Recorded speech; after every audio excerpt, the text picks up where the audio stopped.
इससे पहले के लेक्चर्स में आपको वैद्युत आवेश के विषय में बताया जा चुका है। वहां पर हमने वैद्युत आवेश को समझने के लिए एक निकाय कंसीडर किया था। उस निकाय में माना था कि हमारे पास 2 प्रोटॉन हो या फिर 2 इलेक्ट्रॉन हो, तो 2 प्रोटॉन और 2 इलेक्ट्रॉनों के मध्य प्रतिकर्षण का बल कार्य करता है। और अगर हम किसी निकाय में 1 प्रोटॉन 1 इलेक्ट्रॉन अथवा 1 इलेक्ट्रॉन 1 प्रोटॉन को लेते हैं तो उनके मध्य आकर्षण का बल कार्य करता है। इसे ही समझने के लिए जब हमने बात किया था कि जब हम किसी निकाय में समान चिन्ह वाले आवेश लेते हैं जिनकी प्रकृति समान होती है, जैसे धनात्मक आवेश को धनात्मक आवेश के साथ या फिर ऋणात्मक आवेश को ऋणात्मक आवेश के साथ, तो समान प्रकृति वाले इन आवेशों के मध्य प्रतिकर्षण अथवा विकर्षण का बल कार्य करता है। जबकि जब हम किसी सिस्टम में किसी निकाय में असमान प्रकृति के आवेश लेते हैं, जैसे धनात्मक के साथ ऋणात्मक या फिर ऋणात्मक के साथ धनात्मक, तो इनके मध्य जो है आकर्षण का बल कार्य करता है। इन्हीं दोनों बलों को अलग अलग बोलने की बजाय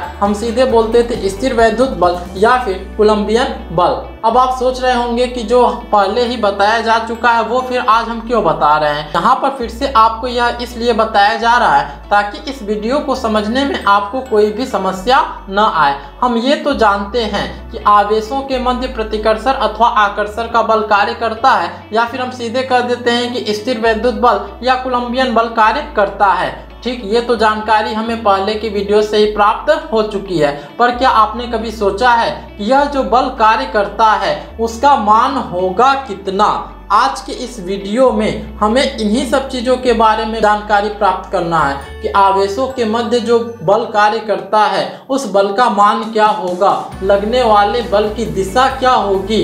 इन्हीं सभी चीज़ों को हम कूलाम के नियम की सहायता से ज्ञात करते हैं। तो कूलाम का नियम जो हमें पढ़ना है उससे हमें आवेशों के मध्य लगने वाले बल की दिशा के बारे में और साथ ही साथ आवेशों के मध्य कितना बल लगेगा यह जानकारी प्राप्त होती है। तो चलिए हम शुरू करते हैं कि आखिर जो कूलाम का नियम है वो है क्या। कि कूलाम का नियम हम 2 रूपों में पढ़ेंगे। प्रथम होगा हमारा अदिश रूप और दूसरा होगा सदिश रूप। कूलाम के नियम का जो अदिश रूप है इसकी सहायता से आवेशों के मध्य जो बल कार्य करता है उस बल का मान कितना होगा, अर्थात बल का परिमाण कितना होगा, इसे हम निकाल सकते हैं। जबकि जो कूलाम का सदिश रूप है इसकी सहायता से आवेशों के मध्य लगने वाले बल की दिशा को हम ज्ञात कर सकते हैं। यहाँ पर ध्यान रहे, जो हम बल की दिशा का बात कर रहे हैं वो पूर्व पश्चिम उत्तर दक्षिण के रूप में नहीं है, बल्कि यह जो बल की दिशा है वह आकर्षण अथवा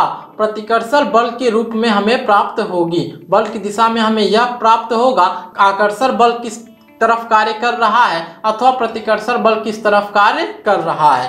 अगर आपने अभी तक हमारे चैनल को सब्सक्राइब नहीं किया है तो नीचे दिए गए लाल बटन पे क्लिक करके उसे सब्सक्राइब कर लें और साथ ही साथ नोटिफिकेशन बेल को दबाकर उसमें ऑल ऑप्शन को भी सेलेक्ट कर लें, जिससे हमारे आने वाली वीडियोस की नोटिफिकेशन सबसे पहले आपको मिल सके। और साथ ही साथ आप हमें फेसबुक और इंस्टाग्राम पे भी फॉलो कर सकते हैं, जिसका लिंक नीचे डिस्क्रिप्शन बॉक्स में दिया गया है।